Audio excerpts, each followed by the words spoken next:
citando, entre os cristãos dizem ser, em vez de louvores abrando, fraqueza em lugar de poder. Murmuram assim no deserto, em mar Israel murmurou. Oh, não vê que Deus está perto, jamais seu auxílio negou. Em vez de murmurar, canta um hino de louvor a Deus. Jesus quer te dar vida santa, qual noiva levar-te para o céu. Tu vives, irmão, murmurando, tal como um escravo do mal. Se Deus a tua fé está provando, tu não tens razão para tal. Deus castiga aquele a quem ama, de ti também não se esqueceu. Qual Pai amoroso te chama e cuida assim do que é seu. Em vez de murmurares, canta um hino de louvor a Deus.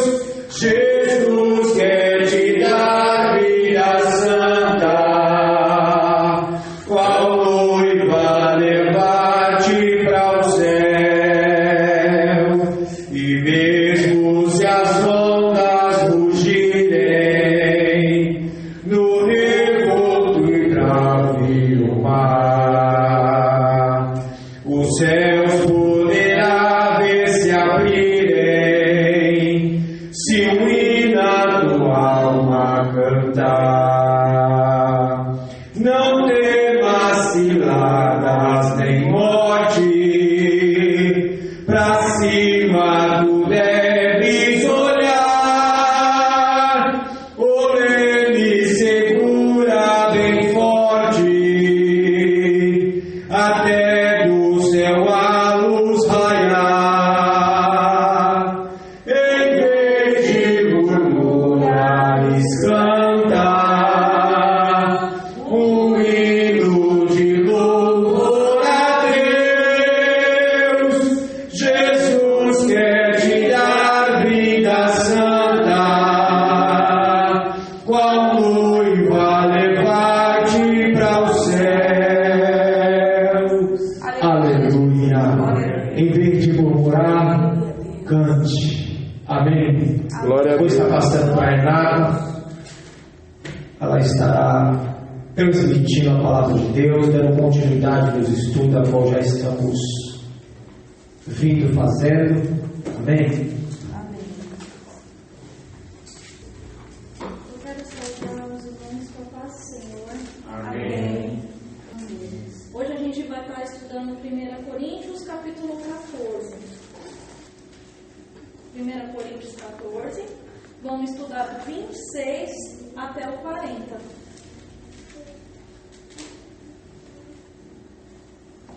Nos diz assim: que fareis, pois, irmãos?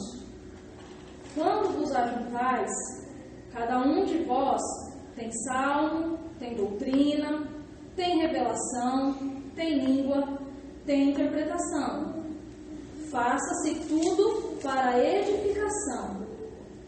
E se alguém falar em língua desconhecida, ou em outras versões pode estar escrito, se alguém falar em língua estranhas,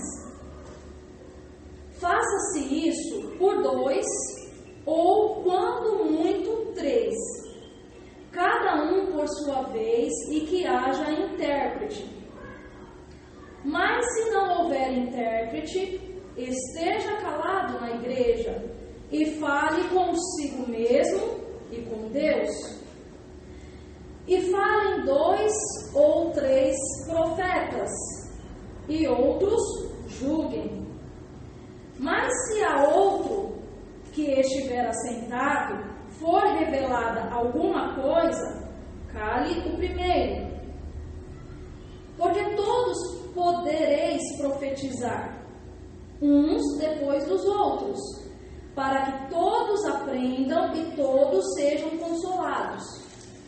E os espíritos dos profetas estão sujeitos aos profetas, porque Deus não é Deus de confusão, senão de paz, como em todas as igrejas dos santos.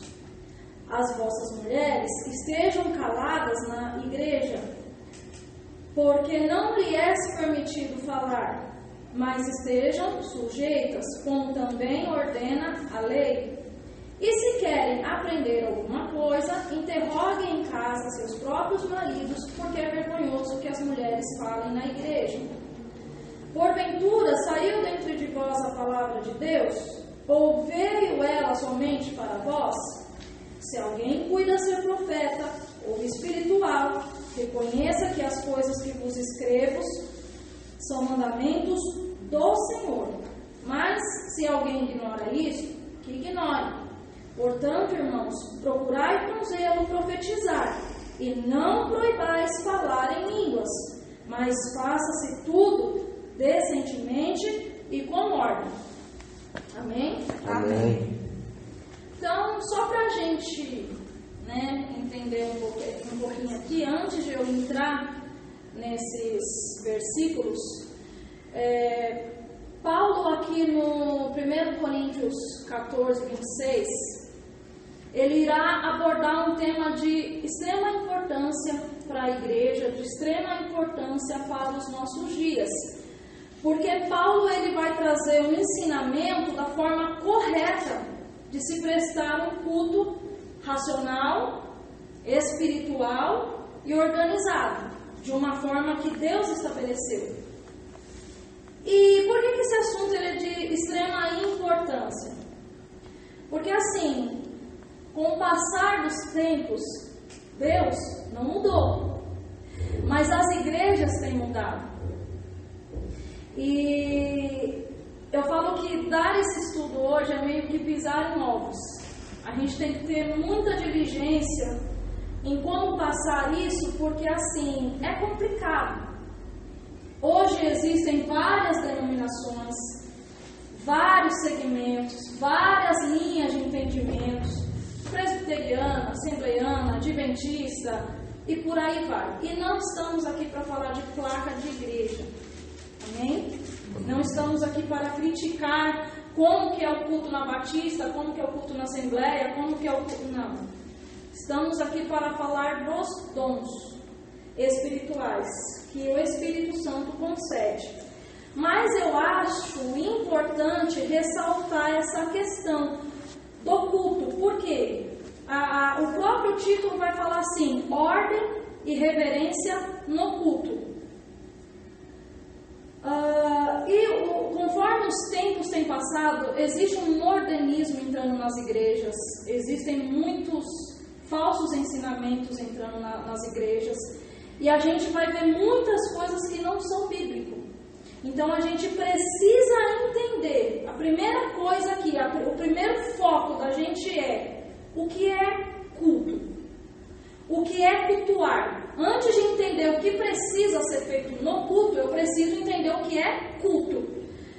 E aí eu não vou aprofundar muito, mas se a gente olhar ali de uma forma simples, o próprio dicionário Aurélio de português, ele vai dizer que culto, ele é uma homenagem prestada a alguém que é considerado sagrado e divino. Aí ele vai mais além, é uma prática religiosa com princípios. Isso aqui não é a Bíblia que está falando, é o dicionário Aurélio de português. É o que o humano está falando. É uma prática religiosa com princípios. Então a gente já entende aqui o que Paulo está tentando estabelecer para a igreja de Coríntios. Culto é adoração a Deus, e por ser adoração a Deus, ele segue o quê? Princípios, regras, aí ele continua, normas específicas e próprias de cada religião. Então, baseado nessa compreensão, aqui a gente precisa entender que o culto é para Deus. E se é para Deus, os princípios que têm que ser estabelecidos e obedecidos são os princípios de Deus, os princípios bíblicos. E o grande problema no século XXI é que os cultos eles estão mais interligados à ação humana do que aos princípios de Deus. E aí existem muitas distorções do culto a Deus aí fora. Existem muitas complicações que estão mais cultuando a pessoas do que a Deus. Eu digo que eu tenho uma grande preocupação com os cultos coaches atuais, que é aqueles cultos que parece que é para deixar as pessoas confortáveis. Né? As pregações elas são modificadas para deixar as pessoas satisfeitas. Os líderes são ali incentivados a deixarem as pessoas para frente, para cima. As pessoas têm que chegar na igreja e elas têm que se sentir assim no hotel 5 estrelas. E aí todo esse culto, todo esse louvor, tudo que é feito é direcionado para o homem. E o culto ele é cristocêntrico. E aí o que acontece? Como os homens estão mais preocupados a cultuar a homens do que a Deus, os cultos têm sido modificados, os louvores têm sido modificados, as palavras da Bíblia têm sido modificadas, e em vez de você estar sendo pregado sobre Deus, sobre Jesus, sobre o Espírito Santo, sobre as doutrinas, está sendo pregado o que nos púlpitos da igreja? Autoajuda. Você é isso, você é mais vitorioso. As profecias das igrejas você vai ser daqui próspero, você vai ter uma chave de vitória. E os louvores, quem te viu passar na prova e não te ajudou, com certeza, quando entende, Cristo está saindo do centro e está sendo um culto para o homem, para a pessoa sair daqui com o seu ego inflado, com o seu ego. Então, assim, a gente precisa ter essa percepção. O culto, ele é para Deus e não para nós. Existe um grave problema quando a gente sai dentro da igreja e a gente pensa, eu não gostei disso, eu não gostei daquilo. Mas a questão é, será que Deus gostou? Eu estou lendo um livro que fala Os Caçadores de Deus. E aí o autor, ele fala uma coisa muito chocante, que me despertou muito. Aonde ele fala assim, o culto que nós prestamos, ele está agradando a nós ou a Deus? Porque de repente o culto que é agradável para nós é completamente desagradável a Deus.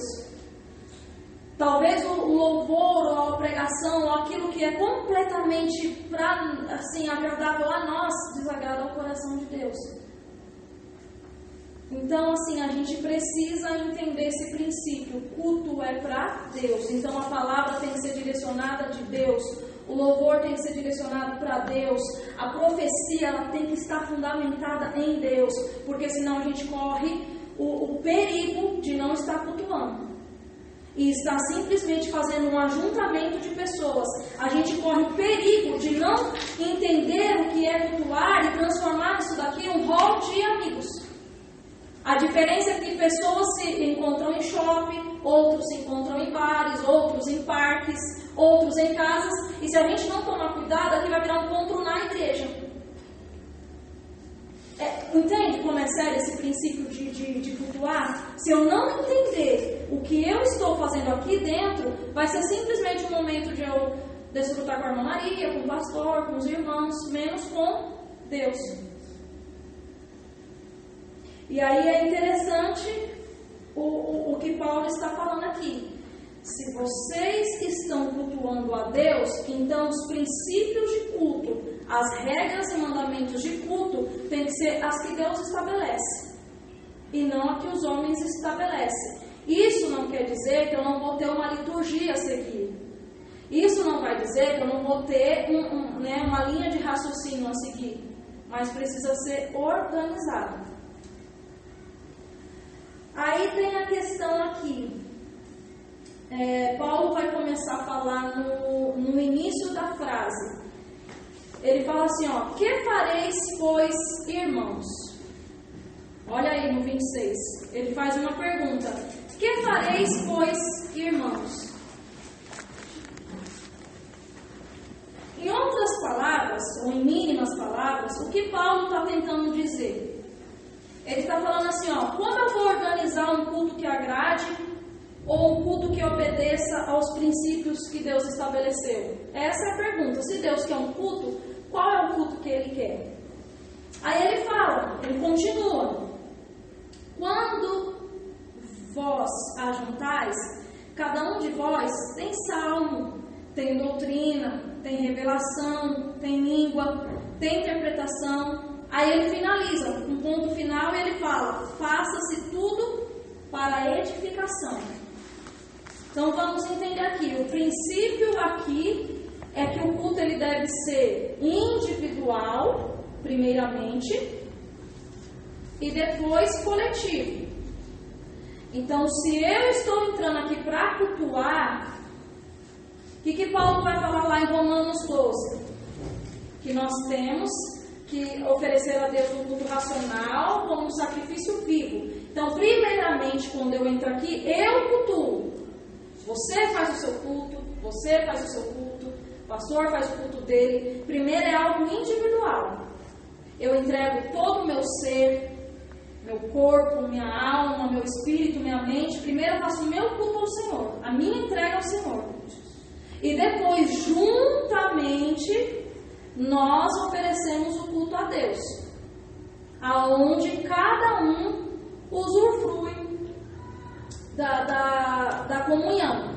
Estar em um corpo, o Gustavo ele vem falando isso nos outros capítulos, né? A importância da comunhão. A igreja de Coríntios, ela tinha um grave problema, era uma igreja individualista e uma igreja egocêntrica. Então as pessoas trabalhavam para si próprias, as pessoas não estavam fazendo algo conjunto, era egocêntrico. Então Paulo, quando ele fala do princípio do culto individual, é o meu culto, eu para com Deus, e o coletivo é quando eu estou em comunhão e união com os irmãos, e um serve ao outro, um servindo aos outros. 1 Coríntios 12, ele vai falar sobre isso quando ele traz a importância do corpo. Eu não vou ler, porque senão vai ficar muito extenso. Porque ele fala que a mão precisa do pé, que o pé precisa da cabeça. Não há o mais importante ou o menos importante. O pregador do culto ele é mais importante que o músico. O músico ele é mais importante que a regente. A irmã do círculo de oração é mais importante que os jovens. O irmão que senta aqui é mais importante do que está em último na cadeira. Não. O princípio é um culto de comunhão. Então, cada um que está aqui é inteiramente importante. Seguindo esse pensamento, cada um tem algo a oferecer. Cada um está incumbido da responsabilidade de ajudar na hora do culto. Exemplo, no culto há uma diversidade de pessoas. Sendo assim, Deus ele trabalha nas muitas maneiras, na multiforme de cada indivíduo que atua exercendo o seu dom. Então assim, vamos fazer um exemplo. Pastor, você pode fazer o culto sozinho? O senhor prega, o senhor canta, o senhor toca, o senhor fica na porta, você consegue? Tem condições? Irmã Maria, você pode fazer tudo sozinha? Rege, tira as ofertas. Irmão Paulo, dá para fazer tudo? Tá, às vezes, pela falta de trabalhadores na obra, a gente acaba fazendo mais que uma tarefa. Isso é fato. E não tem nenhum erro, nenhum problema nisso. Na falta de pessoas para fazer, a gente faz mais do que uma função. Mas o raciocínio de Paulo é o quê? O culto ele não é feito só pela irmã Maria, só pelo pastor, só pelo Bruno, só pelo irmão Paulo. É Deus usando o pastor na particularidade do dom dele. É Deus usando a irmã Maria na particularidade do dom dela. O Bruno no dele, o irmão Paulo no dele, o irmão Célio, a irmã Simone no dela. Entende? O culto ele é formado por um corpo, por um conjunto de pessoas. Por mais habilidoso que alguém possa ser e ter mais de um dom, ninguém faz nada sozinho. Tanto que o pastor Gustavo, quando ele estava ensinando da distribuição, da diversidade dos dons, ele falou o quê? Que um indivíduo ele não tem todos os dons.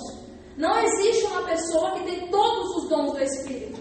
E aí ele ressaltou que também não existe uma pessoa que não tenha nenhum dom do Espírito. Que tem aquela pessoa que ela acha que o culto é indispensável, sem ela o culto não acontece. Eu tenho que fazer tudo. Não, está errado. E tem aquela pessoa que se menospreza tanto que ela fala assim, eu não sirvo para nada na igreja.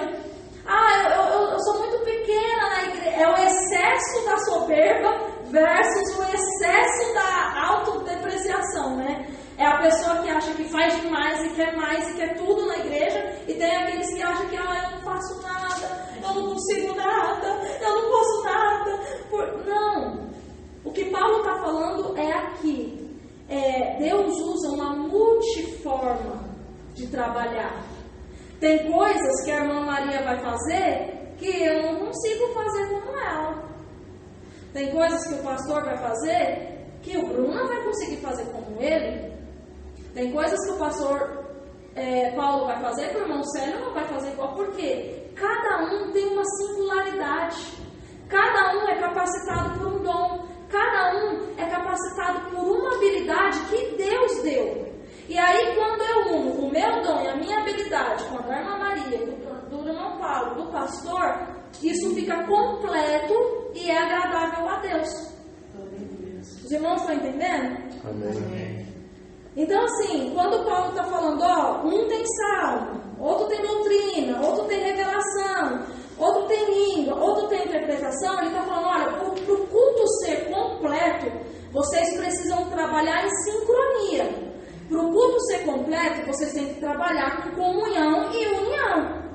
É um que canta, é o outro que ministra, é o outro que dirige a oração, o outro que ajuda na organização, um profetiza, o outro interpreta e assim por diante.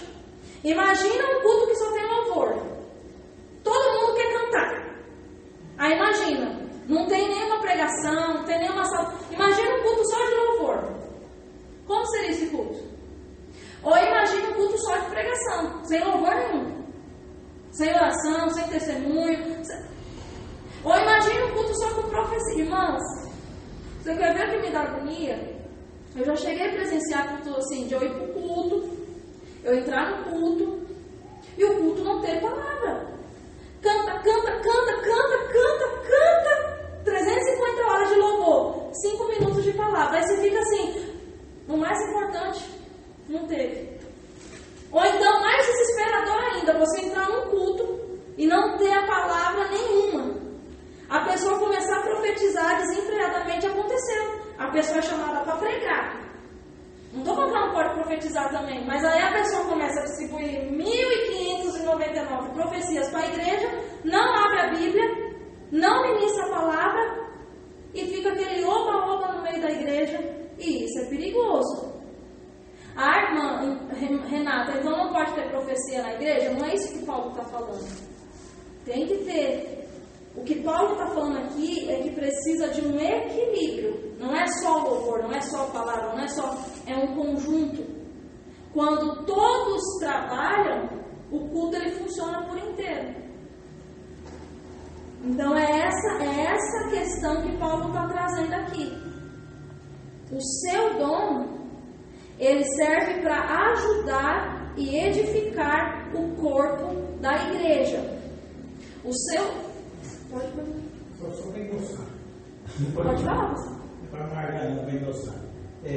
Eu já ouvi o pastor uma vez, e eu até concordei, que a profecia, o culto ele pode não ter a profecia e ele pode ter a profecia. Isso. Não é todo culto que tem que ter profecia. Isso. E eu acho que a profecia é uma necessidade, às vezes. Sim, até mesmo que Paulo ele chama essa necessidade. Sem profecia, mas a ele igreja... colocou a profecia como se fosse, você chama eu para almoçar na sua casa, a gente almoça. O que é que traz o sustento? O que é que está o arroz, o feijão, a mistura. É aquilo ali que traz a sustentação, que é a alimentação. Depois do almoço, às vezes, vem o quê? Vem uma sobremesa. Então ele colocou a profecia como se fosse uma sobremesa. Exatamente.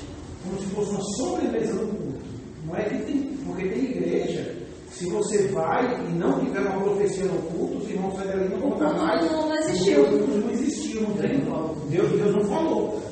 Então a palavra não tem o efeito mais que é preciso, né? Exatamente. Então é só isso. Eu coloco a profecia como se fosse nessa ideia de uma sobremesa. Exatamente. Se tiver, foi uma sobremesa que Deus nos deu. Se não tiver, não é por causa disso, não vai ser uma palavra. Exatamente. Tanto que Paulo vai falar que a palavra de Deus é que, irmãos, não dá tempo de eu aprofundar tanto, porque o relógio corre. Mas ele vai falar que a maior profecia que existe é a palavra. E foi muito bom uma ressalta do pastor. Irmão, se vocês quiserem falar, não tem problema, pode levantar a mão e falar. Eu não tenho, assim, a profundidade que o pastor Gustavo tem, que nem ele abre a aula para os alunos e ele tem resposta para tudo. A cabeça dele é uma enciclopédia. Eu estou ainda iniciante, eu não tenho a carga teológica que ele tem. Possa ser que às vezes tem uma pergunta que eu saiba responder e outras não. Por isso eu faço mais esse estilo, mas foi bem colocado, pastor. Obrigada. Exatamente isso que o pastor falou. A Bíblia, a palavra de Deus, para Deus, o mais importante é que a palavra Bíblia seja pregada. Se haver uma profecia, amém, glória a Deus. Se não haver, não há motivo para murmuração, porque a maior revelação da palavra de Deus está aqui na Bíblia. Está aqui na Bíblia. E tem aquela, o profeta, ele pode, em algum momento, aqui mais para frente vai falar do problema de algumas profecias que às vezes não é de Deus, mas isso deixa mais para frente. Pode haver alguma falha no momento de profecia, mas aqui nunca vai haver falha. Aqui nunca vai haver falha. Por isso que a Bíblia ela é mais importante que uma profecia. E aí, só completando o que eu estava falando, a questão do dom, que ele serve para edificar o corpo. Ele serve para edificar a igreja. Então, ninguém pode usar o dom para si mesmo. Se alguém falar, eu sou beneficiado pelo meu dom, então você está usando o seu dom, que Deus te deu, da forma errada. Porque você nunca vai ser beneficiado pelo seu dom. O seu dom ele só está sendo útil quando ele é benefício do próximo. É interessante quando alguém chega em nós e falamos assim: nossa irmã, a palavra que você trouxe falou muito comigo. Nossa irmão, o louvor que você cantou falou muito comigo. Nossa irmã, a oração que você fez curou a minha... É interessante. Quando isso acontece é porque você usou seu dom de forma certa. Agora, se o seu dom é para te promover, para te colocar nos altos cartazes, irmã, mas hoje não acontece isso. Aqui talvez não, mas em quantos lugares que as pessoas falam assim: não pode vir aqui pregar? Posso, mas o valor é esse aqui. Irmão, pode vir aqui cantar? Posso, mas o valor... O que a pessoa está fazendo? Ela está se auto-beneficiando. Ela está se auto-beneficiando com o seu dom. É diferente você chamar alguém para pregar e você pagar uma gasolina, você ajudar a pessoa a chegar. É diferente, não é disso que eu estou falando. Eu estou falando da pessoa que a gente vê aí. Para você trazer um cantor aqui hoje na igreja, você vai pagar, meu Deus do céu, horrores. É a pessoa que está se usufruindo do seu dom. Então, Paulo ele ressalta que lá o povo da igreja de Coríntios, eles mediam a espiritualidade deles com o dom. Então, o dom era meio que um destaque para eles. Paulo fala muito do dom da profecia por causa disso, da profecia da língua por causa disso, porque era o dom preferido deles. Ninguém queria ter o dom da cura, o dom do ensinamento, o dom do discernimento. Todo mundo queria qual? O dom da profecia e das línguas, porque trazia destaque para quem tinha. E aí eles mediam a espiritualidade, ó. E não é muito diferente hoje. Infelizmente, às vezes a espiritualidade da vida de uma pessoa está sendo julgada como, falou línguas estranhas de Deus. Mas não. Então, é onde Paulo ressalta, o dom. Você falando disso daí, é até importante mesmo falar que hoje não é diferente, né? Que hoje os profetas que se diz profetas, né? Se ele não distribuir 50 profecias na igreja inteirinha, para ele não tem o nome de profeta. Né? Então é assim, eu tenho que ir pregar e profetizar para metade da igreja ou a igreja inteira. E ele sai dali e não precisa. Aquele homem é um profeta, é um homem de Deus, sendo que ele está engrandecendo só ele mesmo, que de Deus não tem nada. Exatamente. Então, assim, Paulo, quando ele veio com essa passagem dos dons do Espírito Santo, quando ele escreveu essas cartas falando para as pessoas, Paulo estava repreendendo a igreja.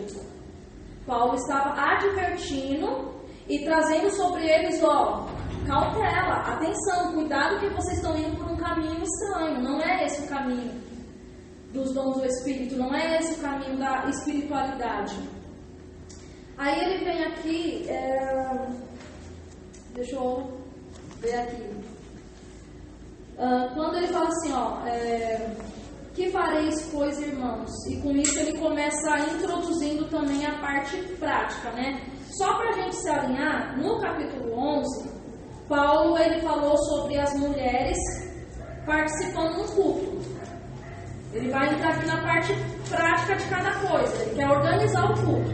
Então, no capítulo 11, ele falou sobre as mulheres participarem do culto, que elas deveriam usar o véu. O pastor Gustavo já explicou isso aqui nas aulas passadas, porque o véu era o símbolo da honra, respeito e dignidade para as mulheres casadas daquela época. E era um sinal que elas estavam debaixo da autoridade e elas podiam orar e profetizar desde que elas estivessem com o véu. Isso foi Eu já entendi, desculpa, Renata, estava trabalhando. Eu entendi, outro professor trouxe essa passagem aí, e ele disse que eram as mulheres, que eram do templo lá da deusa Diana, elas eram prostitutas, e quando elas se convertiam, elas tinham que usar o véu, para poder as pessoas acreditarem que elas saíram daquela vida e... Elas eram careca. Isso, elas eram careca. Então elas se convertiam, entendeu? Aí elas usavam o véu para poder dizer que agora elas eram cristãs, né? Isso, mas as mulheres da igreja de Corinto também tinham que usar. Tinham que usar o véu. Isso, a recomendação lá no capítulo 11, tipo assim, para elas fazerem parte da questão de profetizar e orar, também tinha que estar com a cabeça coberta.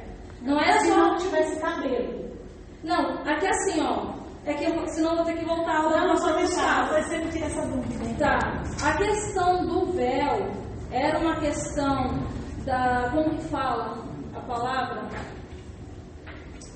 Da sociedade da época, que tinha essa questão de que quando se convertesse tinha que usar o cultural.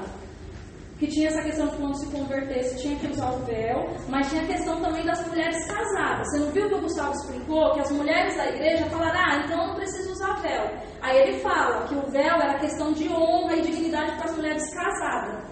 Vocês lembram dessa parte da aula? Não, eu não estava. Ah, tá. Mas eu já, por isso que eu tenho que tirar essa dúvida, porque para mim eram só as mulheres carecas que se convertiam. Ah, não. Então, só para pincelar, para não ficar essa dúvida. O pastor falou a palavra certa.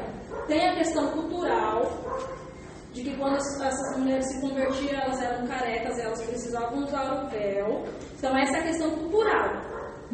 E tem a questão religiosa, as regras que eram da igreja também.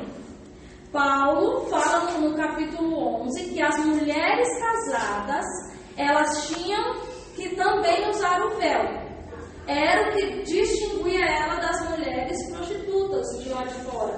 Quando um homem, ele falou assim na aula, o pastor Gustavo, quando um homem olhava para uma mulher e ele via que ela estava de véu, ele sabia que ela era uma mulher casada e honrada. Entenderam? Por exemplo, hoje quando os homens olham para uma mulher, ele vai olhar se ela tem um anel de compromisso, uma aliança. Lá naquela época, que é a época de Paulo, um homem olhar para uma mulher, ele via se ela estava de véu. A véu era sinal que ela estava debaixo da autoridade do marido. E o véu, simbolicamente, Paulo, foi o que o Gustavo ensinou aqui. O véu, simbolicamente, ele era sinal de dignidade, honra e respeito. Eu não vou conseguir entrar no capítulo todo. E aí houve uma discussão na igreja de Corinto, que as mulheres não queriam mais usar o véu. Ah, não precisa, Paulo. Quem está aqui dentro já sabe que a gente é casada. E aí Paulo fala, não, é bom que vocês usem para demonstrar que está debaixo da autoridade de um marido.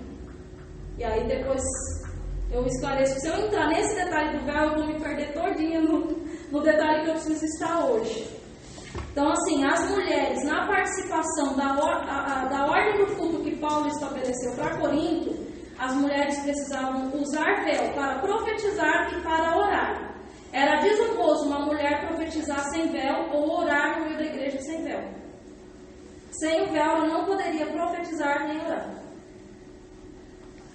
Aí, depois, ele falou sobre a organização da Santa Ceia do Senhor, e aí o Gustavo também deu essa aula, onde Paulo vem corrigindo os excessos. Uns comiam demais, outros passavam fome, uns vinha primeiro, não esperava pelos outros. São detalhes que são da aulas passadas, eu só estou dando uma pincelada, porque senão não consigo entrar na minha aula. Aí esses excessos o Gustavo falou aqui também. Aí vem o capítulo 12, que ele começou a falar sobre os dons e as diversidades dos dons espirituais, que é onde ele fala que todos têm um dom, ou um ou mais. Não existe ninguém que não tenha nenhum dom dado por Deus. Se você ainda não tem, é que você não buscou, não percebeu ainda.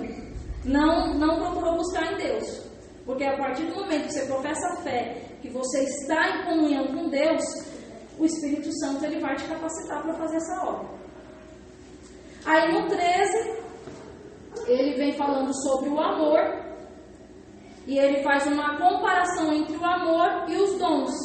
E aí ele fala que o amor ele é um caminho mais excelente. Por que o amor é um caminho mais excelente? Porque o amor vai até a eternidade. Os dons é para a gente usar só nesse momento de igreja na terra. Lá no céu a gente não vai precisar de dom de pregação, dom de cura, dom, lá no céu a gente não vai usar os dons.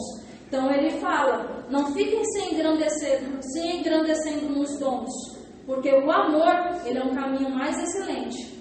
Eu posso ter todos os dons, ser a pessoa mais habilidosa da igreja, mas se eu não tiver o amor, eu sou como um sino que tine. E aí foi toda a aula que o Gustavo trouxe também, é só um pincelamento. E aí ele vai entrar no capítulo 14, onde o seu propósito é fazer uma comparação e um contraste entre a utilidade do dom de profecia e o dom de línguas para a igreja. Então, qual que é o foco central? Para a gente não ficar confuso, porque é muitos assuntos, né? É como o Gustavo falou, essas recomendações de Paulo é um combo, né? É um pacote.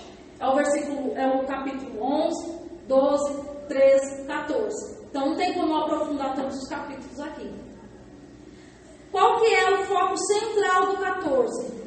Distinguir da utilidade, da necessidade da profecia e do dom de línguas. No 14 é isso que Paulo está trazendo. Utilidade do dom de profecia e utilidade do dom de línguas. É o fechamento central do 14. E aí Paulo ele vai ser favorável, ele vai ser mais a favor do dom da profecia do que do dom de línguas. Porque quem profetiza, edifica, exorta e traz consolação. Lê lá no versículo 3 do 14.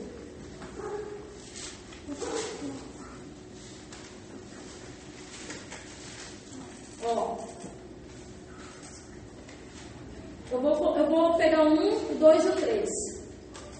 Dons de língua na igreja. Segue a caridade e procurai com zelo os dons espirituais, mas principalmente o dom de profetizar. Porque o que fala em língua desconhecida ou em língua estranha, não fala para os homens, senão a Deus, porque ninguém o entende. E em espírito fala em mistério, mas o que profetiza fala para os homens, para edificação, para exortação e para consolação. Então foi o que o pastor Gustavo já tinha falado isso nas aulas anteriores também. Aonde Paulo vai falar assim, olha, entre o dom de profecia e o dom de línguas, o dom de profecia, ele é mais importante. Porque quando vem a profecia, a mensagem da parte do Senhor, qual que é o propósito? É edificar, é exortar, é consolar. Quando você profetiza falando para as pessoas, para que elas possam entender a mensagem de Deus. O profeta, ele é o portador da voz de Deus. Se eu sou portador da voz de alguém, como eu vou falar de uma forma que as pessoas não entendam? É igual, o pastor Neido me manda uma mensagem para me falar com a irmã Maria. Se eu não falar de forma clara que ela entenda, a mensagem dele fica perdida. Então, o intuito da profecia é: o profeta recebe a mensagem de Deus e tem o compromisso e a missão de passar ao homem. Ele é um porta-voz de Deus. As línguas estranhas, não. Paulo ele deixa claro: quem está falando em línguas estranhas está falando com Deus. Lembra que o pastor Gustavo falou que não tem proveito? Por exemplo, chegou um indivíduo aqui dentro da igreja. Ele não conhece a palavra, ele nunca ouviu falar da palavra. Se eu começar a falar com ele um monte de línguas estranhas, ele vai ficar assim para mim. Ele não vai entender. E até nós cristãos, quando alguém está falando em línguas estranhas, ele está falando em espírito com Deus. Então Paulo está falando assim, ó, vocês podem falar em línguas? Vocês podem. Mas é preferível que haja uma interpretação, porque se não houver, vai ficar perdido. Aí tem a questão aqui, ó. Deixa eu correr aqui para concluir.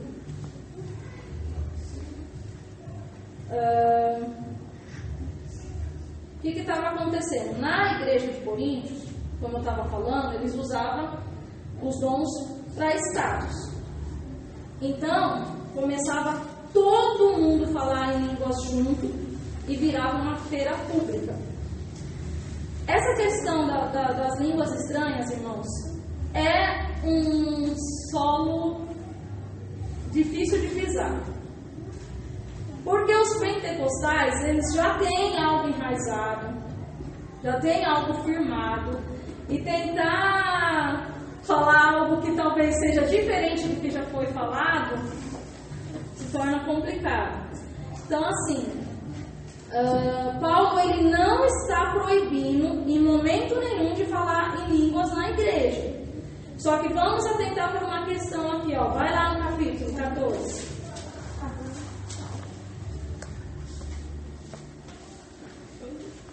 O que está escrito no versículo 29? E falem dois... Não, 29 não, peraí. 27. E se alguém falar em língua estranha, faça-se isso por 2 ou por quantos mais? 3.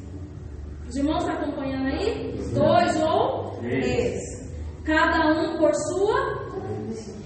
E qual que é a ressaltação que ele faz? Que haja? Então não é eu que estou falando. É a Bíblia e é o que Paulo está falando. Então, assim, eu fico preocupada nessa questão porque, assim, hoje, no meio pentecostal, acontece aquela coisa: recebe, recebe, recebe, e aí é todo mundo caindo, e é todo mundo rodando. Eu fico meio preocupada, porque o que Paulo está falando aqui é totalmente diferente. Há um contraste do que a gente vê nos dias de hoje. Eu gostaria que os irmãos... Há um contraste. A gente vai em cultos aí que parece um oceano de gente caindo e aquela coisa. E todo mundo falando língua estranha, e todo mundo sendo arrebatado, e todo mundo profetizando. É um profetizando e um falando. Isso aí é mais hoje é mulher pentecostal, né? Tem assim, realmente vira um momento de feira livre. Ninguém entende o que está acontecendo. Quando eu cheguei aqui no Jaraguá, eu cheguei a visitar algumas igrejas porque eu não conhecia ninguém aqui para me indicar a igreja. Então eu visitei algumas igrejas, fui. E assim, a princípio, primeiro porque eu vim do meio batista. Já começa por aí. Aí, segundo, que chegava um momento do culto que virava e quebra a cadeira, e pula, e só voltava virar a tampa da chaleira. E era um momento de feira livre, ninguém entendia nada. Não tinha interpretação de nada, não tinha, era só aquele. E aí, muitas pessoas vão entrar num culto desse e vai falar o quê? Nossa, como o poder de Deus se manifestou aqui. Nossa! Irmãos, eu já cheguei em igrejas que quebrou a igreja toda e depois para conta o pastor. As cadeiras quebradas. Os pregadores aí, uns tempos atrás, eles congregaram. Púlpito quebrado. Eles congregaram aqui, aí eles disseram, vamos pregar em tal lugar, vamos quebrar tudo lá. Não, um negócio meio fora do normal. Então, assim, é algo que a gente precisa ter sabedoria para falar e sabedoria para ouvir e entender. Na verdade, as pessoas elas acham que quando elas são tomadas pelo Espírito Santo, elas perdem o controle delas mesmas. E aí elas fazem o que elas quiserem, mas aí o Paulo já vem dizendo assim, que o profeta e o não entra na próxima pauta, peraí, que essa é a próxima pauta. É essa questão, tipo assim, é por isso que a gente tem que ter discernimento de Deus, porque esse negócio de medir espiritualidade, porque falou em línguas, porque pulou, porque rodou, é perigoso, é equivocado. Uma pessoa pode entrar aqui e estar possessa e falando em línguas. É que na verdade hoje nós estamos vivendo um momento de sensacionalismo e emocionalismo, onde as pessoas falam que parece que a palavra por si só, pura, pregada e verdadeira, já não é mais o suficiente. Então precisa inventar então, se não tiver, é que nem chega em determinadas igrejas, se você pega e prega a Bíblia, as pessoas saem olhando para você assim, ó. Agora chega lá, prega, roda, pula, fala profecia em línguas, você é convidado por mais 10 mil vezes na igreja. Então hoje parece que a palavra de Deus ela não está sendo suficiente por ela só. Então é exatamente isso. Há um perigo muito grande de uma falta de conhecimento da Bíblia. Às vezes é até estranho falar em nosso meio, porque a gente não vê isso acontecendo aqui. Mas, gente, pasmem, acontece em muitos lugares. De acabar o culto, ter cadeira quebrada, púlpito quebrado. Eu já vi gente, eu quando era criança, eu já fui em cultos com a minha mãe, que a pessoa saiu machucada, porque o irmão entrou de uma forma tão espiritual do Espírito Santo que deu um murro e deixou a outra roxa. Quebrou o dente. Gente, pasmem, a irmã ficou num estado lá de sei lá o quê, que na hora que ela bateu, quebrou o dente da irmã que estava do lado, e a irmã saiu com a boca sangrando. Então, assim, isso é muito sério. Engraçado, mas sério. Por quê? Porque Paulo está falando, não é assim. Paulo não estava proibindo os dons, só que ele falou assim, ó, vamos ter um equilíbrio. O que eu vejo Paulo fazendo aqui é ensinando a igreja um equilíbrio. Porque a gente fica naquela de pessoas, às vezes, por falta de sabedoria, achar que é tão espiritual que ela tem que pular até quebrar a igreja. E aí tem um outro extremo também, que aconteceu na igreja de Tessalônica, onde as pessoas ficaram meio incrédulas dos dons e começaram a tipo, ó, não tenha língua estranha, não tenha profecia, não tenha nada. Então, assim, a gente fica numa linha de ou é espiritual demais que quebra a igreja, ou fica tão frio, tão cético, que a gente já nem permite mais. Melhor não ter profecia não, melhor não ter língua estranha não, melhor, e aí também não tem nada no culto. E aí Paulo fala, não é assim. O que eu vejo ele ensinando para aquela igreja é, tenham equilíbrio. É por isso que no começo eu falei, Paulo estava ensinando um culto racional, espiritual e organizado. Aí, estamos vivendo um contexto, desculpa te interromper, pode falar. E pode haver todas as outras coisas. Eles vão sempre se alegrar. Mas se houver só uma, que é a palavra, eles vão falar, essa igreja é fria. Se vier só louvor, muitas pessoas vão se alegar, falar, nossa, ali é avivado demais, é muito boa aquela igreja. Profecia nem se fala, mas se vier só palavra, eles vão falar, nossa, aquela igreja é muito fria. Hoje você prioriza mais a palavra. Sim. Aí as próximas recomendações, vamos lá para o versículo. Então essa questão das línguas estranhas deu para entender, né? Tem que haver línguas estranhas, mas não precisa quebrar a igreja. Paulo ele fala que tem que ser com ordem, 2 ou 3. Não é ficar um falatório aquela feira sem ninguém entender nada. Aí tem a questão da profecia que ele entra também, que é o 29. Ele fala assim, ó. Só uma ressalta aqui, que eu esqueci, ó. No 28 ele fala assim, ó. Depois que ele fala de falar línguas estranhas, mas se não, tem que haver intérprete, mas se não houver, esteja calado na igreja consigo mesmo. Então ele fala assim, ó, vai falar em línguas estranhas, fala com você ali, você está na sua cadeira, fica ali sentadinho, não tem problema nenhum. Você está aqui sentado e Deus ministrou algo e você está falando em línguas estranhas, não tem nenhum. O problema é o pastor dar o microfone e disparar, falar e não ter nada. Toma, o microfone. Os irmãos olham assim, mas não, o que foi isso? É profecia? É revelação? Ok. Então perde-se o sentido. Uma coisa é você falar no seu espírito com Deus, aqui no seu cantinho, na sua cadeira. Outra coisa é você parar o culto, começar a falar desenfreadamente língua estranha e não ter mensagem nenhuma. Aí vamos para o 29. A questão da profecia é quase igual também às ordens que ele dá para as línguas estranhas. E falem 2 ou 3 profetas, e outros julguem. Mas se a outro que estiver assentado for revelado alguma coisa, cale-se primeiro. Porque todos podereis profetizar, uns depois dos outros, para que todos aprendam e sejam consolados. Então vamos entender aqui essa questão. Paulo ele vai dizer que pode haver mais do que um profeta e pode haver mais do que uma profecia no culto. Não tem problema. O que ele fala é o mesmo problema das línguas estranhas. Imagina, a irmã Maria para o culto e começa, eis que eu te digo, bem alto aqui. Aí eu paro desse lado, eis que eu te digo. Aí a irmã para lá no fundo, eis que eu te digo. E o outro vai lá no púlpito e começa todo mundo a profetizar altamente.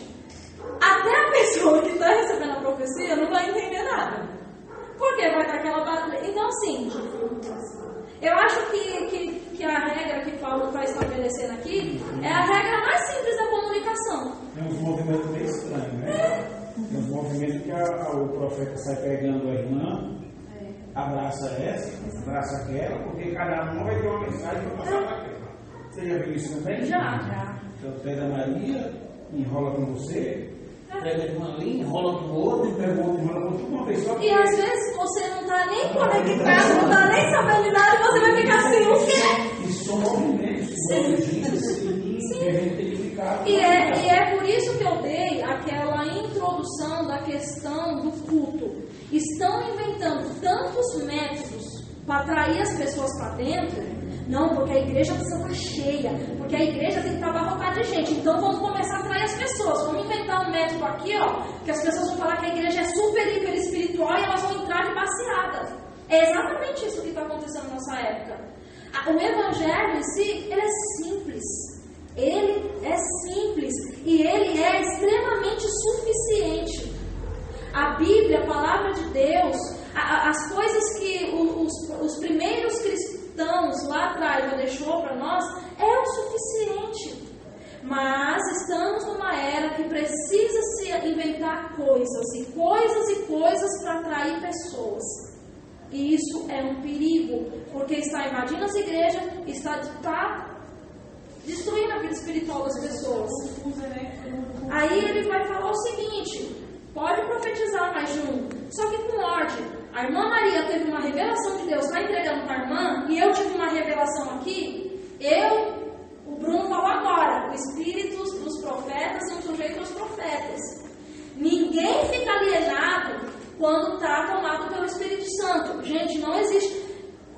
Porque quando eu fico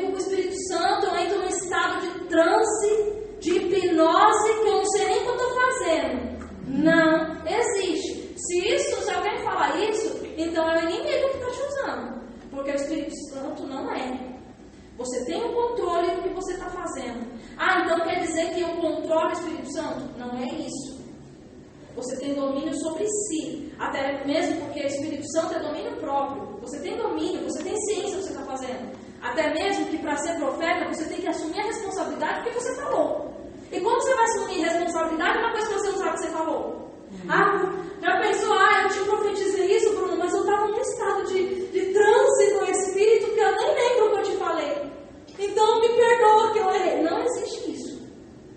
Então Paulo está falando, a irmã está profetizando aqui, a outra recebeu uma mensagem, espera, ela vai entregar toda a mensagem dela. Ela terminou, o outro profeta levanta, entrega toda a mensagem dele. O outro profeta levanta. Eu já vi num culto que um profeta começou a falar e o outro mandou calar a boca e o outro mandou. Então assim, quando Paulo está falando assim, que nem às vezes interpretações erradas da Bíblia faz a gente tomar atitudes erradas. Que nem quando ele fala assim, quer ver? No versículo 30. Mas se a outro que estiver assentado for revelado alguma coisa, cale-se o primeiro. Que Paulo está falando aqui? Não é que eu vou mandar a irmã calar a boca. Irmã Maria está profetizando. Recebi a mensagem. Recebi a mensagem. Cala a boca, irmã Maria, porque agora é eu que vou falar. Não. Ele está falando para esperar, né? É esperar. Esperar o primeiro acabar. Então, assim, naquela época se dizia meninices, né? Por que às vezes a gente cai num ceticismo tão grande dos dons espirituais? Porque antigamente houve tanta meninice, houve tanta barbaridade feita em nome de Deus, que tem pessoas que já nem pisam mais dentro de uma igreja. Irmãos, eu vou falar uma coisa aqui que aconteceu, eu até comentei com o pastor Gustavo, onde a gente estava falando dos textos. Para vocês terem noção do quão sério é uma palavra que sai da nossa boca. A Bíblia em Provérbios vai falar que uma palavra tem o poder de dar vida ou de dar morte. Quando a minha mãe estava doente, minha mãe se tratou 7 anos de câncer. E foi uma luta, irmãos. Minha mãe era cristã, meu pai era cristão, e foi uma luta. A minha mãe sofreu até o último instante. Foi um câncer muito agressivo. E a gente, como cristão, tinha fé, tinha esperança. E até mesmo pelo amor da família. A esperança é o quê? Nós vamos orar e Deus vai curar. Mas a vontade de Deus foi levar a minha mãe. E está tudo bem, a gente entendeu isso. Só que às vezes, irmãos, uma falta de compreensão, de sabedoria, pode detonar tudo. Por quê? A irmã chegou na minha casa e estava tendo um culto de oração pela saúde da minha mãe. E aí a irmã profetizou, chamou o meu pai no meio da sala, fez toda aquela cena e falou para o meu pai que Deus estava derramando a cura, que aquele câncer não era uma morte e que a minha mãe não ia morrer de câncer e que ela ia se curar e ia percorrer o mundo todo dando testemunho. Poucos meses à frente a minha mãe morreu. E o meu pai não tinha estrutura. Meu pai não tinha firmeza no evangelho. O que aconteceu? Primeira coisa que meu pai fez, chamou a gente e falou, tá vendo? Como coisa de igreja é palhaçada. Tá vendo? Por que eu não acredito nessas palhaçadas de igreja? E o meu pai ficou 5 anos afastado. E não podia se falar de igreja perto dele. Então, olha a seriedade de uma palavra. A gente tem que tomar cuidado, porque hoje as pessoas se fazem profetas. É interessante que naquela época Deus estabeleceu o profeta Jeremias, Deus estabeleceu o profeta Isaías, Ezequias, Elias, Eliseu e tantos outros que ele chamou. Mas hoje as pessoas acordam assim: senti que eu sou profeta, senti que eu sou pastor, senti que eu sou missionário, senti que eu sou... E começa a fazer às vezes coisas perigosas. Eu imaginava que quando eu era uma convertida, eu tinha uma profecia que eu ia ser cantora, ia gravar um CD. Até hoje espero assim. Irmãos, a gente ri. Falta pouco, hein? A gente ri, mas é tão sério. É tão sério. O ministério profético, ele tem um peso de extrema responsabilidade. Irmãos, tem pessoas que chegam profetizando numa igreja que acaba com o rebanho. Acaba com o rebanho.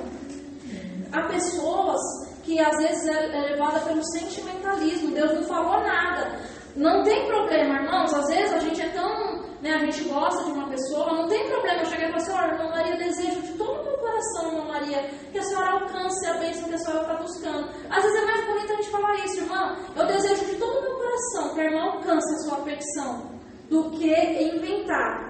Irmã Maria, eis que Deus falou que Ele vai te dar o carro que você pediu, e Deus não falou nada.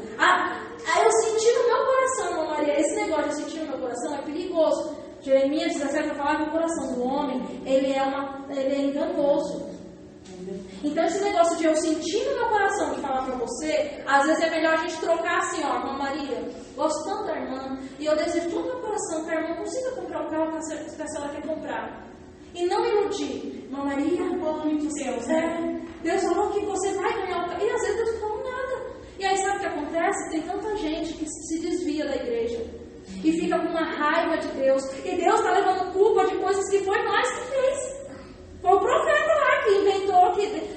Irmãos, ó, é terrível. Ó, eu olho assim, eu falo: não é que eu não creio. Irmãos, eu creio que Deus pode me dar minha casa própria. Eu creio que Deus pode me dar o meu carro. Eu creio que Deus pode me abençoar. Entendam? Que é uma linha tênue, do 8 ao 80. Eu não estou falando que eu não creio nas profecias. Mas assim, eu não estou na igreja por causa disso. Minha busca não é por isso. Mas se eu for olhar, eu já tenho umas 15 casas de apartamento, chave de apartamento, umas 15 chaves de carro. Já era para mim ter umas 10 crianças, porque tanto de criança que já profetizaram. Irmãos, uma vez eu estava com a Fernanda no colo. Eu tinha acho que 1 mês e meio, a barriga estava grande. Está grande até hoje, né? Mas assim, naquela época eu estava maior. A barriga está grande até hoje, mas naquela época eu estava maior. E aí alguém pediu para segurar a Fernanda. E aí eu estou lá no culto, tudo daqui a pouco me vem a irmã de cima do púlpito com o microfone. Colocou a mão na minha barriga e falou: este que você está gerando na frente de todo mundo. Irmãos, eu não sabia se eu ficava constrangida pelo que ela estava falando, ou se eu ficava mais constrangida de ter que falar: irmã, para, não grava. Aí eu fiquei estática, gelada, todo mundo olhando. Algumas pessoas me conheciam, começaram a dar risada. Quem não me conhecia ficou olhando a minha cara e ficou tipo assim: o que está acontecendo? Eu fiquei estática, parada, tipo... Aí ela: amém! E eu... Por quê? Eu não queria envergonhar.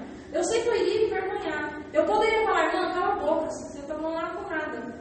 Mas eu me senti mal por isso também. E eu fiz assim... Mas dentro de mim eu falei: meu Deus. Então assim, essa questão é muito séria. Porque se o profeta... Eu peguei algumas partes da Bíblia que Deus punia seriamente quando um profeta falava que era profeta e não era. Tem até uma palavra que eu estava lendo, acho que é no livro de Zacarias 14. Não usar o nome do Senhor teu Deus em vão. É uma ordem de Deus, é um mandamento. Isso, acho que é Zacarias 14. O nome dele em vão, ou seja... Quando ele não mandar falar, você não vai ir lá no nome dele falar porque ele não mandou. É claro que outros também. Sim, acho que é Zacarias 14, que eu estava lendo o contexto esses dias, que falava assim, ó, que quando um profeta, que era estabelecido por Deus, profeta, e ele distorcia a palavra, mentia no nome do Senhor, a lei dava respaldo para a própria família puni-lo e machucá-lo duramente por aquilo que ele fez. A lei dava respaldo para que a família o machucasse seriamente, corrigisse seriamente por aquilo que ele fez, por mentira em nome do Senhor. Então assim, olha como isso é sério. Deus punia. Na época de Jeremias, é tão sério, porque na época de Jeremias,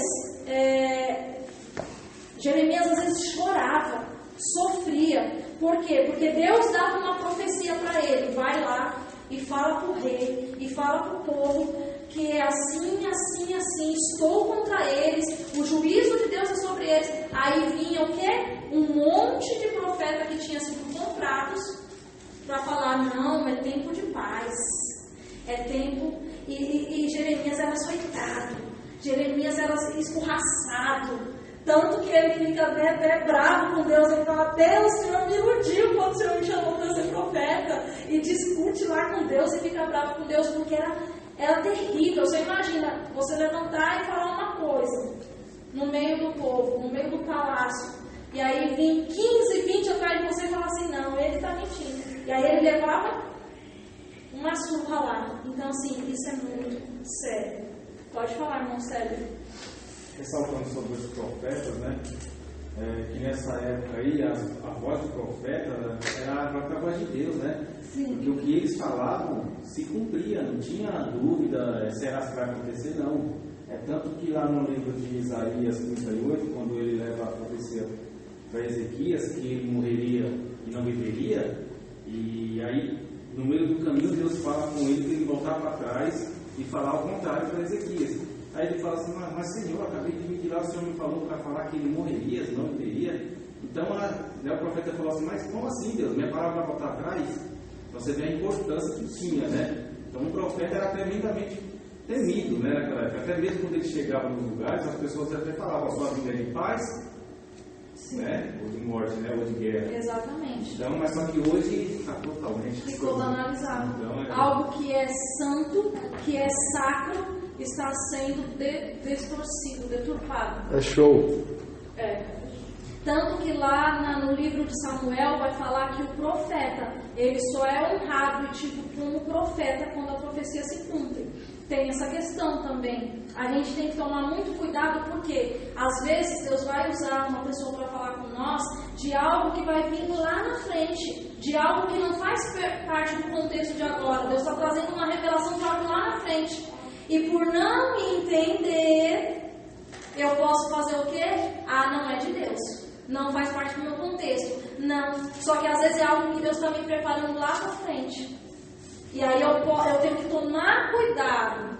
Por isso que aqui, cadê? No versículo 29, Paulo vai dizer assim, falem 2 ou 3 profetas e conclui a frase para mim. Olha o que está falando. 29. E falem 2 ou 3 profetas e os outros julguem. Aqui, no 29. Falem 2 ou 3 profetas e os outros julguem. Isso é uma coisa interessante também que eu queria dizer. É isso que eu estou falando. Às vezes, Deus vai falar algo conosco que vai acontecer lá na frente. Mas para nós, às vezes, não está no nosso conhecimento do contexto de hoje. Mas a gente tem que entender que Deus é o Deus de ontem, hoje e sempre. Ele conhece o passado, o presente e o futuro. De repente Deus está falando de algo futuro e a minha visão humana está aqui no presente. Eu falo: não, Deus não vai fazer isso. Só que eu tenho que tomar cuidado. Por quê? Porque de repente é algo. Então, recebeu uma profecia. O que Paulo está falando? A gente tem que ver se isso está afirmado nas doutrinas bíblicas, se isso tem tudo a ver. Quando eu recebo uma palavra de profecia, eu penso naquilo.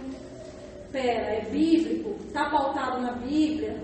Porque assim, hoje tem tanta balela.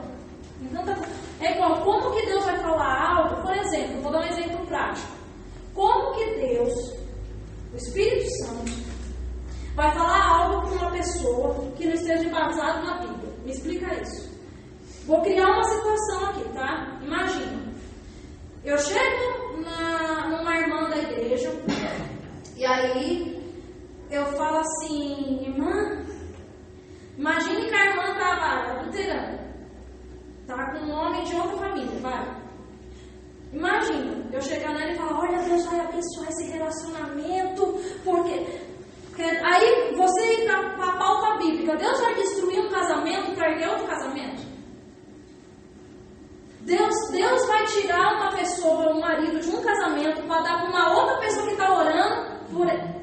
Existe isso. Já pensou eu começar a orar? Senhor, me dá o marido daquela irmã, porque ele me ama e eu amo ele, mas ele casou errado com ela por engano, então dá ele pra mim. E aí, já pensou que uma profecia? Olha, irmã, Deus vai te dar, Deus vai destruir um casamento para reerguer outro. Isso seria uma profecia enganosa. Ou então eu chegar, irmã, quem te viu passando a prova e não te ajudou, vai se arrepender. Quem não te ajudou no seu momento mais difícil, vai comer na tua mão. Isso é bíblico? A Bíblia vai nos ensinar o quê? Perdoar aquele que nos fere. A Bíblia vai falar de amor e de perdão. Como que uma profecia dada pelo Espírito Santo de Deus vai apregoar o ódio? Entendeu o que eu estou querendo dizer? Receber uma profecia tem base bíblica? Está pautado nos ensinamentos de Cristo? Porque qual que é o efeito da profecia? Edificar, exortar e consolar. Se não tiver esses fundamentos, tem alguma coisa estranha. É fogo estranho. E aí a gente tem que tomar cuidado. Porque existe muito engano entrando nas igrejas. Hoje, as pessoas estão atrás disso. E aí eu vou falar o que as pessoas querem ouvir e ganhar isso. E aí entra muito falso profeta nas igrejas e arrecada dinheiros e fundos de dinheiro falando qualquer coisa.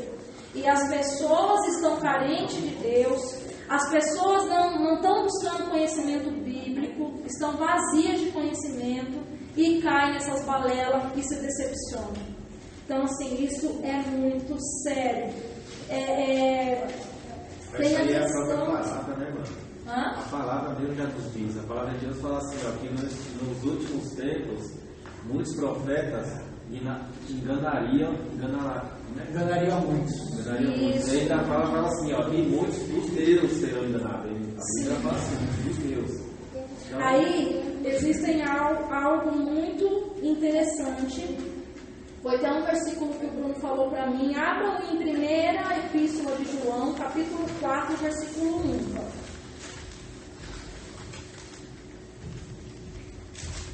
Então, assim, o apóstolo Paulo, ele vai falar que nós podemos julgar e analisar o que estamos ouvindo.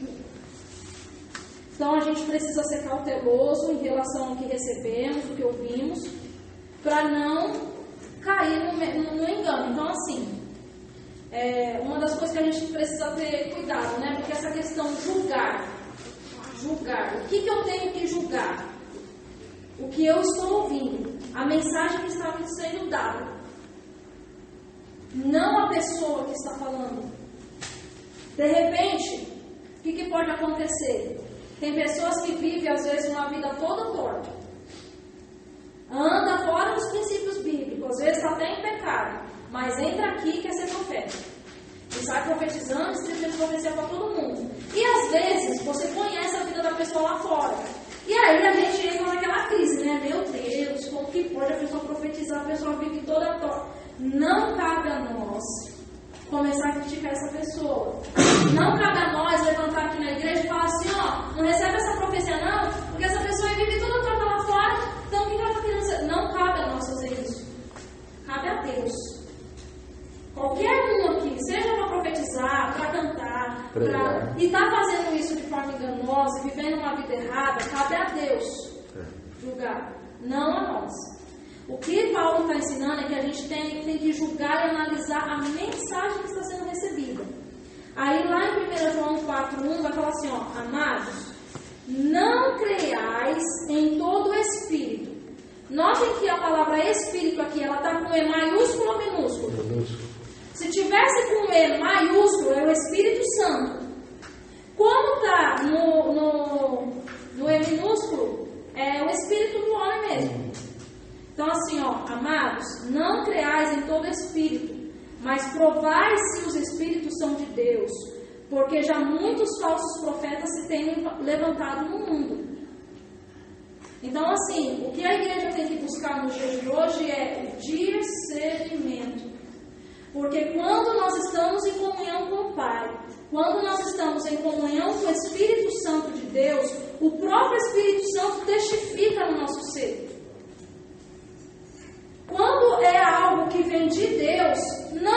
deixar confuso. Não vai te deixar, eu não entendi. Eu não... Será? Nossa, mas não. É algo claro, é algo certeiro. Às vezes você pode não aceitar a profecia por rebeldia. Às vezes pode levantar um profeta, revelar uma coisa errada na sua vida e você fingir demência. Tipo, não é comigo não. Não é isso. A questão é, eu tenho que analisar. Se eu estou com o Espírito de Deus, em comunhão com o Pai, o próprio Espírito de Deus vai comunicar, porque Romanos 8,16 fala isso. O mesmo Espírito, o Espírito Santo, testifica com o nosso Espírito. Se Deus vai te mandar uma mensagem, se Deus vai usar alguém para te dar uma mensagem, o próprio Deus vai comunicar e vai colocar essa certeza dentro de você. E quando não for, você vai sentir que não é. Então, hoje é de extrema importância que a igreja busque discernimento. Estar unida com Deus, estar unida em oração, estar buscando. Por quê? Porque o engano está entrando nas igrejas. Irmãos, eu já vi pessoa pular, rodar, falar em línguas na igreja e no final do culto o pastor colocar a mão e a irmã cair demoniada, de rolar o chão que nem cobra. E era uma irmã que se denominava profetisa. E ela profetizou o culto todo, e o pastor com uma cara feia, mas o pastor não falou nada. No final do culto, irmãos, eu devia ter uns 10, 11 anos de idade. No final do culto, o culto acabou. A irmã foi profetizar para o pastor só fez assim, sai em nome de Jesus, todo espírito de engano. A mulher, na hora. Então, assim, o diabo, ele também vem disfarçado no nosso meio, trazendo o engano. E Paulo vai falar que a gente tem que ficar em alerta para que a serpente que enganou Eva lá no jardim não faça o mesmo nos nossos dias. A função do diabo é enganar. A função do diabo é trazer mentira, trazer estrago ao corpo de Cristo. E se a gente não estiver atento, em alerta, o engano entra e a gente não percebe. Então vamos tomar cuidado com essa questão de profetizar e também de receber uma profecia. Toda vez, aí eu marquei vários tópicos, toda vez que Deus usava os profetas no tempo bíblico, era sempre uma mensagem que vinha carregada com as verdades da Bíblia, as verdades de Deus, as verdades dos ensinos bíblicos. Toda vez que vem uma profecia, ela tem que te levar mais para perto de Deus, ao conhecimento de Deus. Ela tem que te levar para o arrependimento. Muitas vezes Deus usou o profeta para repreender as nações e falar: vocês precisam se consertar do seu erro. Então, a profecia, além de ela estar pautada nos ensinamentos, nos mandamentos de Deus, ela tem que nos aproximar de Deus, nos causar arrependimento. Não é isso que fala? Edificar, exortar e consolar. Tem que ser coisas que me fundamentam mais em Deus, e não que me faz ficar balanceado. Foi Deus, não foi Deus, é Deus, não é Deus. Não, é algo que me fundamenta mais em Deus. Deus pode falar com profecia através para uma pessoa, para uma congregação, para uma nação. A questão é que tem que ser Deus. Porque hoje as pessoas estão assim, vai na internet, eis que eu estou vendo que Deus vai mandar um furacão. Eis que eu estou vendo que Deus vai sacudir o globo terrestre. Eis que eu estou vendo que Deus vai sacudir o Brasil. Irmãos, isso é fato. Não precisa nem de profecia. Nós estamos vivendo os últimos momentos de igreja na face da terra. Mas é fato que vai acontecer muitas coisas, muito desastre, muitas coisas ruins mesmo. Não tem nem profecia para isso. A Bíblia mesmo fala. Se abrir Mateus 24, vai falar o quê? E haverá terremotos, e haverá guerra, e haverá divisão das nações, e isso, aquilo. Aí as pessoas, no intuito de fama, vai lá no YouTube e fala: é isso que eu estou vendo, que está vendo furacão. Em meio ao aquecimento global, que vai ter furacão mesmo, mas no Brasil e no mundo todo. Então, assim, é complicado. É complicado. Estamos vivendo uma era obscura. Uma era em que o inimigo está querendo enganar a muitos. Aí, terminando essa parte de profecia, Vamos entrar aqui na questão a mulher deve ficar calada na igreja.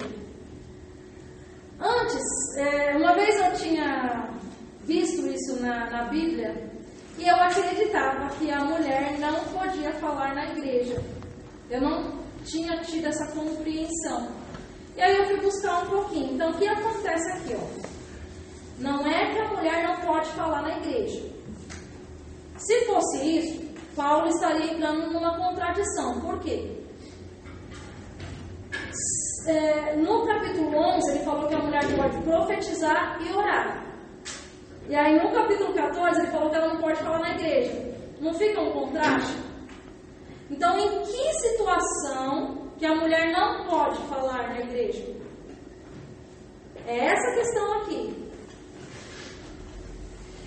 A mulher ela podia profetizar e orar se estivesse coberta com véu, que é o que eu expliquei. O véu era sinal de dignidade de que ela estava debaixo de uma cobertura.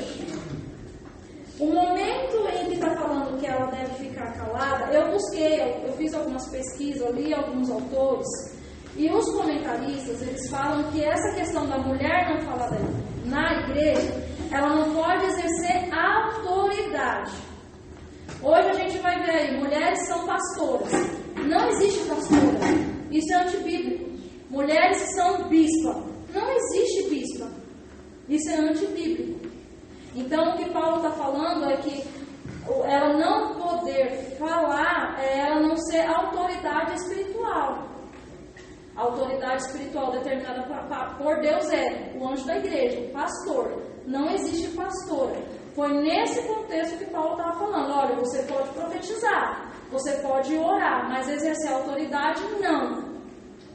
Aí essa questão de exercer autoridade é que naquela época, quando o profeta profetizava na igreja e havia uma controvérsia, o anjo da igreja tinha que abordar e exercer autoridade espiritual sobre aquele membro, aquele profeta que falou falsamente no meio do povo. E aí era o anjo da igreja que tinha que fazer isso. E aí as mulheres observavam, mas não falavam. Em casa falavam com o seu marido. Então quando Paulo fala dessa questão, os comentaristas falam que ela não pode exercer autoridade espiritual. E isso era um costume judaico daquela época.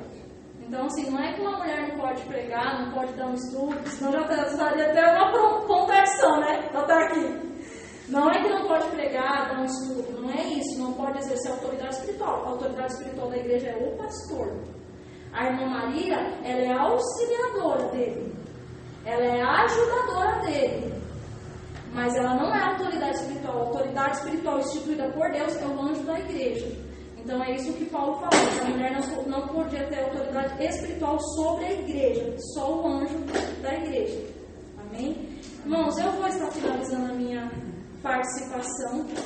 Como eu disse, foi um estudo raso, eu não tive tempo para estudar, para aprofundar mais, foi algo que eu tive que fazer rápido.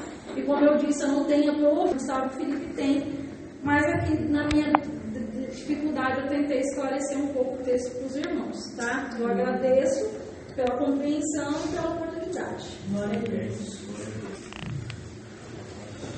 Meus amados, nós vamos cantarmos o hino e vamos tirar as ofertas para a obra do Senhor. O São Paulo pediu ao Senhor, logo após estarmos orando, encerrando, Maria fez não sei se os irmãos gostam, mas fez uma canticazinha para os irmãos. Está frio, a canjica está bem quentinha. Os irmãos que gostam, passem ali e já prova para o tá bom? A paz do Senhor Jesus. Amém. Vamos louvar o hino 340. Eis que surge um povo forte, revestido de poder, e não teme nem a morte quem a ele pertencer, e terá sublime sorte, pois com Cristo ao céu vai. Podes tu dizer também, sou dos tais, dos tais, dos tais. Podes tu também dizer, sou dos tais, dos tais, dos tais. Podes tu também dizer, sou dos tais. No cenáculo reunidos, no poder buscar então, pelo amor de Deus unido a clamar em oração. Eis que um vento é descido e o fogo do céu cai. Podes tu dizer também, sou dos tais, dos tais, dos tais. Podes tu também dizer, sou dos tais, dos tais, dos tais. Podes tu também dizer, sou dos tais. Este povo destemido são discípulos de Jesus, pelo mundo perseguido por levar a sua cruz, e agora revestido com poder ao mundo sai. Podes tu dizer também, sou dos tais, todos. Dos tais, dos tais. Podes tu também dizer, sou dos tais, dos tais, dos tais. Podes tu também dizer, sou dos tais. Oh, não sejas descuidado pra buscar o dom de Deus, dons que te fará ditoso pra visão do céu, e Jesus maravilhoso proclamando aos outros vais. Poderás então dizer, sou dos tais, dos tais, dos tais.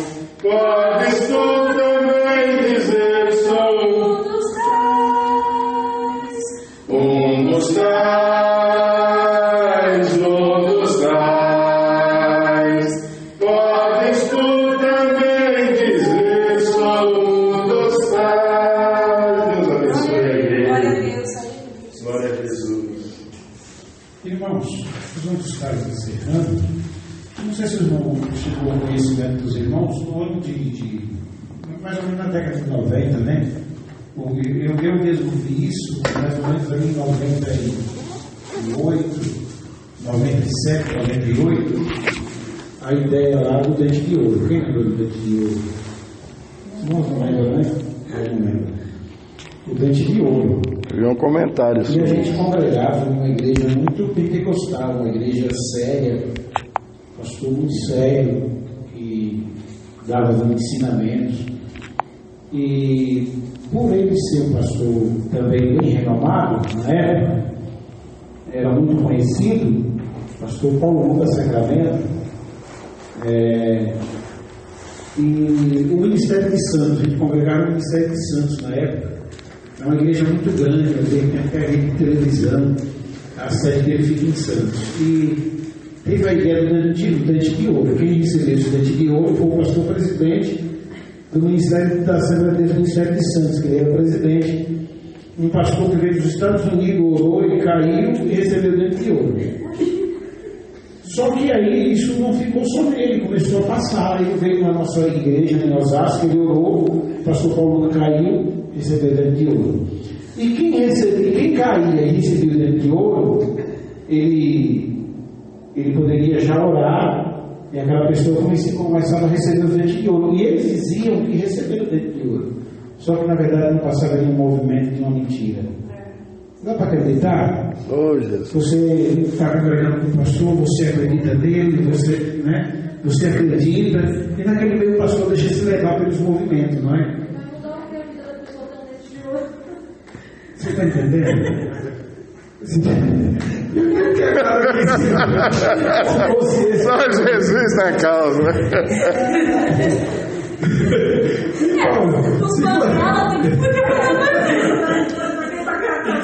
Então, o que eu quero passar para os irmãos é o seguinte, que parece que se torna fácil ir pelo movimento. Parece que as pessoas enxergam um meio de chegar mais rápido, e na verdade está atrasando o lado dele. Então a melhor coisa é ficar com a palavra de Deus. É a melhor coisa.